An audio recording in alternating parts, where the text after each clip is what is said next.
Corina Cretu, commissaire européenne en charge de la politique régionale, débutait le lundi 4 mai une visite de 4 jours à La Réunion. C'est à la pyramide inversée qu'elle a été accueillie par Didier Robert, sénateur et président du conseil régional. La commissaire européenne s'est rendue à la Technopole à Saint-Denis afin d'y rencontrer de jeunes entrepreneurs réunionnais. Selon elle, la Réunion présente beaucoup d'opportunités et c'est pour cela que le programme FEDER qui lui est consacré est le plus important de France. C'est le mardi 5 mai que la Commission européenne, l'État et la région ont officiellement lancé le programme opérationnel européen FEDER 2014-2020 au MOCA à Saint-Denis. Les aides européennes dédiées à la Réunion s'élèvent à 2,2 milliards d'euros pour la période 2014-2020, soit une enveloppe de plus de 1,1 milliard d'euros du FEDER, soit le premier budget de France. Ces fonds européens doivent être répartis à hauteur de 50% pour financer le numérique, les aides aux petites et moyennes entreprises, la recherche, l'innovation et la transition énergétique. Corina Cretu s'est rendue à Saint-André à l'usine de Bois-Rouge. À cette occasion, elle a évoqué la fin des quotas sucriers prévus en décembre 2017 et réitéré son soutien pour la filière traditionnelle en attendant les propositions officielles de la France à ce sujet. Ce mercredi 6 mai, Corina Cretu, accompagnée d'une délégation de la région Réunion, a fait un tour en bateau afin de prendre connaissance sur le terrain du chantier de la nouvelle route du littoral qui bénéficiera d'une partie des fonds FEDER 2014-2020.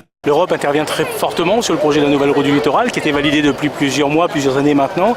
Et donc il était important que lorsque ce déplacement de la commissaire, qu'elle puisse se rendre compte de visu de l'avancement du chantier et ensuite pour nous la possibilité de lui présenter les différents aspects, sécurité, emploi et environnement. La deuxième partie de la journée du mercredi 6 mai a été consacrée à une visite du grand port maritime. Enfin, la commissaire européenne a conclu son passage dans notre île par un déplacement à Saint-Pierre le jeudi 6 mai à la ZAC PA Pierrefonds pour une visite d'entreprise.